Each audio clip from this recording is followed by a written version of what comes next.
गांधी जी के हजारों कामों के ऊपर सवाल उठ सकते हैं, डिबेट हो सकती है, ये ठीक किया गांधी जी ने, ये गलत किया। लेकिन ये कोई नहीं कह रहा कि वो भारत के राष्ट्रपिता नहीं है। ये राष्ट्रपिता कब बने, कब रेजोल्यूशन पास हुआ कि वो हमारे पिताजी हैं, ये हमें बताया नहीं गया। भाई हमें पता तो चल जाता कि हमारे पिताजी ये हैं। वो कब, कौन सा रेजोल्यूशन पास हुआ और देश में कहां पे ये इतना बड़ा माहौल बना कि देश के सारे लोग उनको राष्ट्रपिता बनाना चाहते हैं। अपने देश को भरोसा दिलाया और पूरी ताकत से कहा कि पाकिस्तान अगर बना तो मेरी लाश पे बनेगा। मैं एक उसकी सिमिलरिटी नहीं खींचना चाहता, और उस दौर में बहुत सारे लोग थे जो गांधी जी को, उनकी क्या ताकत थी कि जब वो नोआखली के दंगों में गए तो जहां हिंदू मुसलमान लड़ रहे थे, हाथों में तलवारें थी लोगों के, लोगों ने हथियारों से, हाथ से उनके तलवारें गिर गईं। गांधी जी के कहने से इतनी स्ट्रांग अपील थी। तो नाथूराम गॉडसे को भी लगा कि ये देश महफूज है, कम से कम ये गांधी के होते हुए नहीं होगा। आप में से किसी ने 15 अगस्त 1947 को जब इस दिल्ली में जश्न मनाया जा रहा था तो बंगाल में और पंजाब में क्या हो रहा था, ये किसी को अंदाजा है? ये क्यों नहीं देश को बताया गया? और हिंदुस्तान के कौन से डॉक्यूमेंट में लिखा है कि 15 अगस्त 1947 को भारत आजाद हुआ था? कोई डॉक्यूमेंट नहीं सरकार के पास। नेशनल आर्काइव दिल्ली में चले जाएं, उसमें लिखा है 15 अगस्त 1947 को ट्रांसफर ऑफ पावर हुआ है। लेकिन हम गीत गा रहे हैं आजादी के।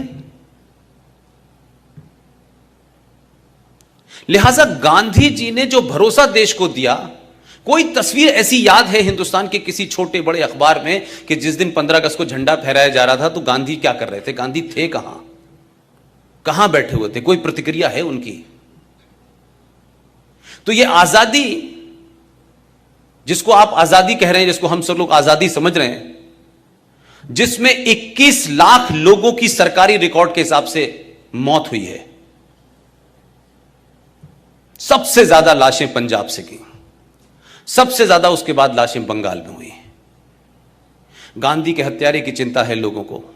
21 लाख लोगों का मर्डर हुआ, 21 लाख लोग मारे गए, उनका जिम्मेदार कौन है? उसकी भी कोई जिम्मेदारी लेगा कि नहीं लेगा? वो किसके खाते में जाएंगी भाई? और क्या इस देशवासियों से पूछा था आपने कि हम एक लाइन खींच देंगे पंजाब से और एक लाइन खींच देंगे बंगाल में और ये मुल्क को हम बांट देंगे? ये किसने तय किया था? कौन कॉन्स्पिरेटर थे? क्या गांधी जी को नहीं पता? क्या गांधी जी की सहमति से नहीं हो रहा था? कि गांधी जी को नहीं पता था कि कौन कौन लोग इसमें शामिल हैं? तो गांधी जी की क्या प्रतिक्रिया थी भाई?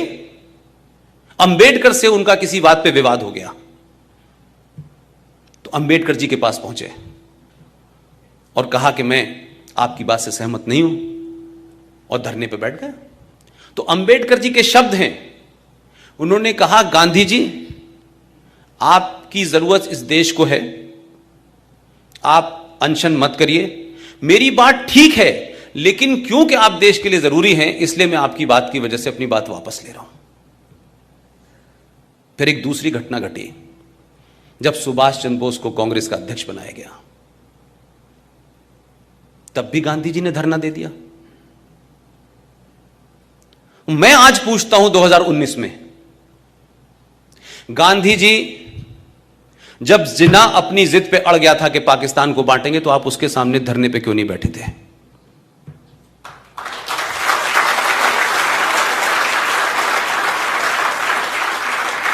आप धरना देते, कुछ भी करते, ये देश नहीं बंटने देते ना। मैंने कोई एपिसोड नहीं देखा गांधी जी ने जिन्ना से बात की हो कि देश मत बांटो। तो जो आपने रवैया अंबेडकर के साथ किया, सुभाष के साथ किया, वो जिन्ना के सामने क्यों नहीं किया आपने? आप ऐसे अमरण अनशन पे क्यों नहीं बैठे कि नेहरू के ऊपर भी दबाव बन जाता?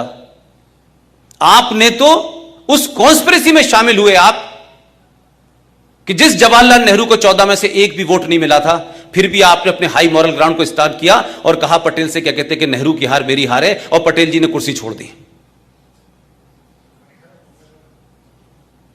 तो पहली ईवीएम हैकिंग तो आपने तब कर ली थी और ओपनली किया आपने।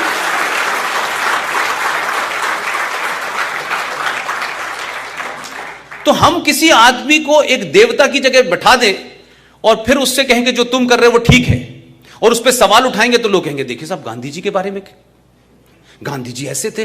भाई गांधी जी को क्रिएट किया गया, मेरा मानना यह है। अंग्रेजों को कोई पागलपन का दौरा नहीं पड़ा था कि उनके अपना एक अंग्रेज जो कलेक्टर था उसने कहा कि मैं कांग्रेस पार्टी की नींव रखता हूं, A.O. ह्यूम, और तुम हमें मारना और हमें यहां से भगा देना। इतनी सहमति तो मैंने कहीं नहीं देखी आज तक। और मैं कहूं कि पूरी कांग्रेस पार्टी का चरित्र देखें अगर आप, ठीक है कि उसमें बहुत सारे लोग गए, फिर वापस निकल आए, फिर अलग अलग जगह चले गए, लेकिन कांग्रेस पार्टी का पूरा जन्म और कांग्रेस पार्टी की अप्रोच में कुछ लोगों को आप देखें कि जैसे ही इस देश में गरम दल का जैसे ही वो आगे बढ़ता था, तत्काल गांधी जी अनशन, अहिंसा, हम ये नहीं करेंगे, हम वो नहीं करेंगे। जब जब भी मैंने देखा कि ये ताकतें आगे बढ़ी, गांधी जी खड़े हो गए बीच में आके। और वही ग्रुप जिसे मैं चंडाल चौकड़ी कहता हूं, वही उनके साथ थी। सुभाष बाबू के मामले में गांधी जी ने अनशन किया था, वीर सावरकर के लिए अनशन किया था। तो जो लोग दिल्ली में थे और दिल्ली में सुबह सुबह लिखते थे लेटर टू डॉटर मॉर्निंग, दोपहर में भी लिखते थे, शाम में भी लिखते थे। अंग्रेज पूछता था ब्रेकफास्ट में क्या लेंगे और फिर खाने में क्या खाएंगे। ऐसी जेल अल्लाह करे पूरे देश को दे दे। और एक आदमी, हजारों लाखों लोग अंडमान से लेकर सब जगह थे, उनकी कहीं इस देश में जिक्र नहीं है। तो हम ये माने कि जो हमने नींव रखी है इस भारत की, ये एक बार ढह जाए तभी ठीक है, ये बगैर ढहे नहीं हो सकती।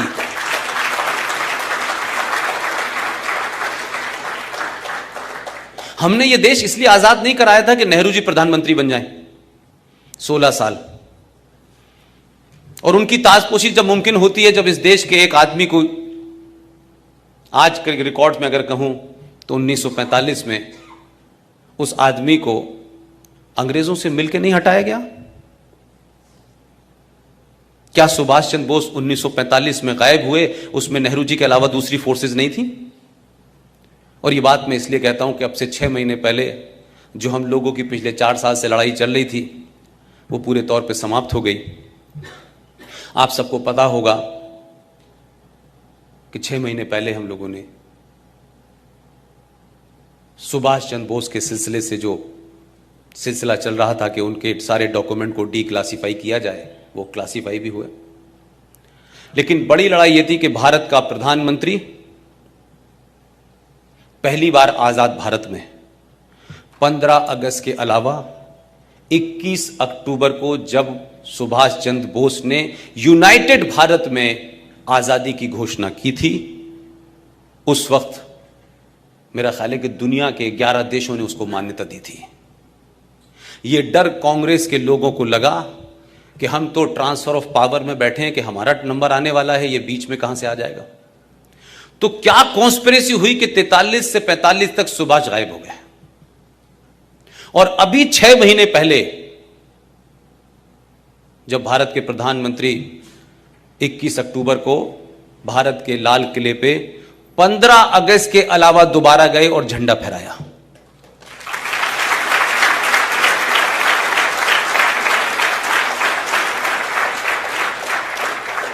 नरेटिव को बदलने में समय लगेगा। अगर यह भारत आज बन रहा होता तो आपकी लड़ाई बहुत मुश्किल नहीं होती। समस्या यह है कि हमारे घर में हमारे ही बच्चे, हमारी ही जनरेशन के लोग पिछले 70 साल से जो उनको इंजेक्ट किया गया है इतिहास के नाम पे, उनके अंदर से उसको हटा करके उसको गलत साबित करके जो सही बात है वहां तक पहुंचने में एक लंबा समय लगेगा। इसलिए ये लड़ाई ज्यादा लंबी है। इसलिए गांधी जी का नाम लेते ही कुछ लोग चिल्लाने लगते हैं। इसलिए जैसे ही वीर सावरकर का नाम आता है वो गद्दार था, आपने खुद ही नैरेटिव गढ़ दिया है कि वीर सावरकर ने गद्दारी की और चिट्ठी लिखी, लेकिन वही लोग देश के ये नहीं बताते कि 1980 में मैडम इंदिरा गांधी ने जो सावरकर के परिवार को चिट्ठी लिखी है, वो एक किताब है, उसमें पब्लिश हुई है। उसमें उन्होंने कहा है कि सावरकर भारत की धरती का वो सपूत है जिसने भारत की आजादी में बहुत बड़ा रोल प्ले किया है। उसके वारिस कह रहे हैं, उसके परिवार के लोग कह रहे हैं, और उसकी पार्टी ये कह रही है कि सावरकर ने तो माफी मांगी थी। अब एक नैरेटिव बन गया है, तो उस नैरेटिव को हटाने में समय लग रहा है।